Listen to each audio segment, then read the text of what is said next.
Ya, berbicara tentang pendidikan, berbicara tentang radikalisme, itu juga yang menjadi pesan Presiden Joko Widodo kepada para rektor ya, bagaimana kampus juga bisa mengantisipasi munculnya paham-paham radikal yang diajarkan kepada mahasiswa. Dan pemirsa, pagi hari ini kami sudah terhubung dengan Ketua Umum Majelis Rektor Perguruan Tinggi Indonesia terkait dengan pesan Presiden Joko Widodo kepada para rektor, dan kita akan membahas lebih jauh lagi. Selamat pagi Profesor Jamal Wiwoho. Selamat pagi, Terima kasih Mas Ogat. sudah berkenan untuk berbincang di Good Morning Indonesia, Prof. Ini ada yang menarik memang kalau berbicara tentang tantangan kampus, dan Presiden lagi-lagi menekankan itu di hadapan para rektor. Sebetulnya kondisi real saat ini kampus kita memang sudah menjawab perubahan atau memang sama sekali belum? Baik, satu saya harus sampaikan dulu sebagai pembuka, karena apa? Karena sejak Maret tahun 2020, kampus memulai sebuah era baru sistem pembelajaran. Sistem pembelajaran yang saya sebutkan dalam era baru ini dipaksa dalam tanda petik oleh karena adanya pandemi COVID. Sistem pembelajaran yang awalnya bertatap muka atau banyak orang menggunakan istilah luring, Ya. maka mulai pertengahan Maret tahun 2020 itu berubah menjadi daring. Lah, perubahan ini juga merupakan tantangan baru bagi penyelenggaraan perguruan tinggi di Indonesia. Betul. Tantangan baru ini bisa melibatkan siapa saja, bisa melibatkan dosen, tenaga kependidikan, dan mahasiswa itu sendiri.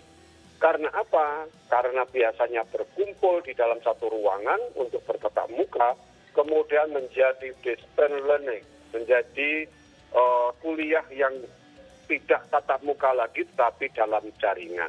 Iya. Nah, perubahan-perubahan inilah yang harus juga segera kita antisipasi dan sudah tidak dilakukan. Setidak-tidaknya lebih dari 1,5 tahun ini perguruan tinggi sudah melakukan itu semua, Mas Ajat. Ya. Tapi bagaimana dengan di tengah tantangan perubahan pada saat menghadapi pandemi, ada juga tantangan kurikulum, pengajaran yang juga disampaikan oleh Presiden kemarin? Ya.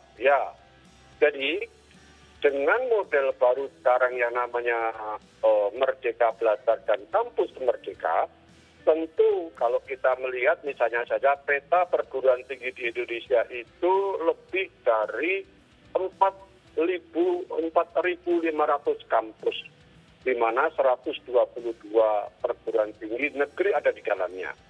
Tentu perguruan tinggi itu ada yang misalnya saja kalau dilihat dari sisi akreditasi, yang A, B, C begitu ya.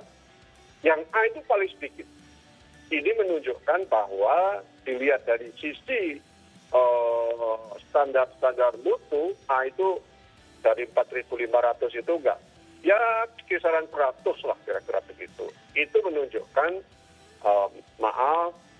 dari sisi mutu harus banyak dibenahi. Nah, sistem Ya, tidak salah juga ya Presiden Joko Widodo menuntut bahwa ada perubahan yang begitu besar yang dilakukan oleh kampus.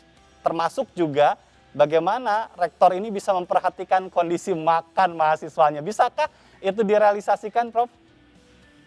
Ya begini, makan itu kemudian jangan dilihat sebagai bagaimana memberikan asupan itu. Tetapi makan itu bisa dilihat dari sisi apakah di tengah-tengah pandemi COVID-19 itu para mahasiswa bisa menjalankan tugas-tugas pembelajarannya dengan baik apa tidak. Iya. Karena apa? Karena kalau yang makan secara physically itu mahasiswa kan tidak ada di dalam kampus lagi. Tetapi manakala ada mahasiswa-mahasiswa yang karena sesuatu hal berada di lingkungan kampus, kampus-kampus itu juga memberikan makanan secara fisik. Tetapi saya melihat pesan Pak Presiden itu adalah jangan sampai di tengah-tengah pandemi COVID itu proses pembelajarannya berhenti. Asupan gizinya tetap harus jalan. Asupan gizinya apa? Ya lewat kuliah daring itu harus bisa dilakukan dengan baik. Walaupun kalau kita melihat apakah kuliah daring itu efektif atau tidak, ya kuliah daring itu adalah pilihan terbaik daripada tidak berjalan sama sekali karena ada pandemi COVID. Itu Mas Ajan. Baik. Prof, tapi berkaitan dengan nanti pada saat pelaksanaannya bagaimana sebetulnya fleksibilitas soal pemilihan program studi dan keinginan-keinginan dari mahasiswa yang menurut Pak Presiden harus juga diakomodir oleh rektorat. Ini sebetulnya prakteknya seperti apa? Bisakah artinya lintas prodi dan semaunya mahasiswa? Ya, setidak-tidaknya mulai Januari 20 sudah diperkenalkan yang namanya Kampus Merdeka dan Merdeka Belajar, MKMB. Ya. Salah satu kegiatan yang dilakukan adalah setiap mahasiswa, manakala itu S1 atau 4 tahun, itu 3 semester berada di luar program studinya. Ya, jadi misalnya saja FISIP itu bisa saja 1 semester atau 1 semester di luar FISIP di dalam kampusnya, 1 semester di luar kampusnya dalam prodi FISIP, dan 1 semester di tengah-tengah masyarakat, di tengah-tengah misalnya saja BUMN, bisa saja di perusahaan multinasional, di perusahaan nasional, dan sebagainya. Jadi 3 semester di luar prodi ini adalah sebuah model baru sistem pembelajaran agar para mahasiswa yang nanti lulus setidak-tidaknya memiliki pengalaman di luar prodinya selama 3 semester. Itulah yang kemudian Bapak Presiden mengatakan, silakan buat pilihan-pilihan mata kuliah yang lebih banyak. Artinya apa? Pilihan ini sangat bervariatif. Bisa saja pilihan itu kemudian diajukan oleh para mahasiswa, karena mahasiswa itu ternyata lebih mengetahui yang di dunia luar misalnya. Oleh karena itu tentu dalam konteks ini dinamisator dari kurikulum harus terjaga. Baik. Kurikulum tidak boleh kemudian dikeramatkan. Kurikulum harus banyak-banyak disempurnakan. Mari bersama-sama menyempurnakan kurikulum itu dengan misalnya saja dosen, alumni, para pekerja yang selintas, mau dunia usaha dan dunia industri, dan masyarakat juga dilibatkan di dalam misalnya saja penyusunan-penyusunan itu yang berkaitan dengan kebutuhan-kebutuhan 5, 10, 15 tahun yang akan datang. Baik. Begitu saja. Prof, tapi juga ada kritik berkaitan dengan masih adanya prodi jadul. Ini sebetulnya seperti apa terkait dengan keilmuan dan perkembangan kebutuhan yang memang sekarang menuntut adanya perbaharuan-perbaharuan. Termasuk juga bagaimana dengan UNS, apakah masih ada prodi-prodi yang memang sudah jadul istilahnya? Ya, prodi jadul itu kemarin Pak Presiden mengatakan kalau di ekonomi ya ekonomi akuntansi, ekonomi pembangunan, dan sebagainya. Nah, kita tidak menafikan bahwa prodi-prodi itu sudah cukup lama dari dulu sampai sekarang. Tetapi di era yang begitu cepat perubahannya ini, maka diharapkan kampus-kampus itu kalau mengajukan prodi baru, prodi-prodi yang kekinian, prodi-prodi yang menjawab tantangan zaman, prodi-prodi yang 5-10 tahun lagi itu bisa diantisipasi sebagai prodi yang menjawab tantangan zaman. Jadi kalau kita melihat prodi-prodi yang masih belum menjawab tantangan zaman, bukan berarti kemudian prodi itu dimatikan, tetapi kita berharap prodi-prodi yang baru adalah prodi-prodi yang betul-betul bisa sesuai dengan era disrupsi dan revolusi industri 4.0. Tapi gambarannya prodi-prodi yang jadul itu seberapa besar saat ini masih ada? Namanya masih banyak ini. Banyak ya masih? Masih banyak, ya masih banyak. Baik, yang menjadi tantangan kemudian juga ini berkaitan dengan hati-hati ada dosen yang mengajarkan radikalisme kepada mahasiswa. Ini bagaimana rektor untuk bisa memastikan itu? Ya sebetulnya kalau kita ini kan ada aturan-aturan yang dalam hal ini misalnya saja peraturan pemerintah tentang BINEP, tentang pembinaan aparatur negara. Tentu kita harus hati-hati karena bagaimanapun juga utamanya adalah perguruan tinggi negeri itu harus mensukseskan program-program dari pemerintah. Ya. Kita selalu melakukan pembinaan baik itu dosen maupun tenaga kependidikan yang belum sevisi dengan pemerintah. Kita berharap bahwa mari bersama-sama bisa mengikuti program-program pemerintah sehingga suasana yang terjalin di kampus menjadi lebih baik.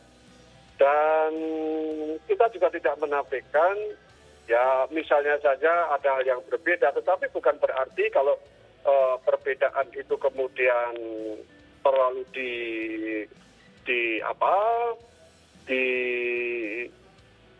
kemudian tidak ada solusinya untuk menyelesaikan itu. Kita berharap bahwa utamanya kampus-kampus harus bebas dari radikalisme, bebas dari toleransi dan sebagainya. Baik, tapi ini nyata katanya kan ada di kampus ini, bagaimana kampus bisa memastikan bahwa kampus tidak menjadi media untuk berkumpulnya paham-paham radikal itu? Ya, saya rasa salah satu terobosan yang bisa dilakukan adalah melakukan dialog-dialog, melakukan pertemuan-pertemuan. Karena kampus adalah tempat untuk menyemai berbagai perbedaan-perbedaan. Baik. Dan disitulah sebetulnya berbeda kemudian kita bersama-sama untuk menfokuskan, untuk melakukan program-program perbaikan dan program-program mensukseskan dari program pemerintah itu sendiri, Mas Hasan. Baik, terakhir Prof, ini terkait dengan pesan-pesan Pak Presiden untuk kampus, juga apa yang bisa disampaikan oleh perguruan tinggi kepada masyarakat? Satu, setidak-tidaknya ada 4 agenda yang perlu kami sampaikan. Yang pertama adalah berkaitan dengan kesiapan perguruan tinggi untuk memasuki babak baru, yaitu perkuliahan dengan tatap muka atau PTM. Iya. Karena apa? 1,5 tahun sudah itu kita di kampus tertutup begitu ya kira-kira. Tertutup karena adanya COVID. Maka Pak Presiden mendorong mari bersama-sama kampus-kampus yang sudah siap dibuka mulai dibuka. Misalnya saja kalau di Universitas 11 Maret sudah mulai dibuka dengan persyaratan yaitu bersyarat dan bertahap. Oke. Syarat-syaratnya tentu protokol COVID harus kita penuhi, tidak boleh ada paksaan masuk di kampus. Kalau dia belum berani ya jangan sampai kemudian dipaksa untuk masuk kampus. Bertahap maka ya hanya maksimal 30% dulu. Baik. Dari jumlah prodi, dari jumlah mahasiswa yang masuk. Berikutnya? Mungkin juga untuk daerah-daerah di mana misalnya saja kalau di UNS di luar Jawa dan sebagainya belum kita panggil, tetapi tetap menggunakan sistem pembelajaran di mana di kampus ada, tetapi juga di daerah masing-masing atau di daerah di mana mahasiswa tinggal tetap bisa mengikuti proses pembelajaran itu dengan baik. Baik, itu yang sekarang jadi tantangan ya, menyiapkan tatap muka. Berikutnya juga berkaitan dengan peran perguruan tinggi dalam penanganan COVID misalnya saja. Bapak Presiden juga memberikan sebuah elaborasi, jangan diam. Dan perguruan tinggi di dalam penanganan COVID juga berperan serta misalnya saja menyiapkan riset-riset untuk vaksin, menyiapkan alat-alat untuk yang berkaitan dengan ventilator, kursi roda listrik dan sebagainya. Termasuk di dalamnya adalah mensukseskan vaksinasi. Kampus-kampus sudah melakukan vaksin walaupun belum 100%, namun demikian dosen, kemudian karyawan dan mahasiswa yang ingin untuk kampus itu divaksin lebih dulu. Baik. Itu Mas. Artinya perguruan tinggi mau dan siap untuk berubah begitu ya Prof ya? Terima kasih banyak. Perguruan tinggi kita harapkan menjadi agen perubahan yang paling cepat di tengah masyarakat. Iya. Terima kasih Prof Jamal atas waktunya sudah berbincang banyak di Good Morning Indonesia. Selamat pagi dan salam sehat Prof. Salam sehat selalu. Profesor Jamal Wibowo, Ketua Majelis Rektor Perguruan Tinggi Negeri Indonesia, pemirsa. Dan kita cukupkan informasi di segmen awal ini, namun jangan kemana-mana, usai jeda. Masih ada sejumlah informasi penting lainnya.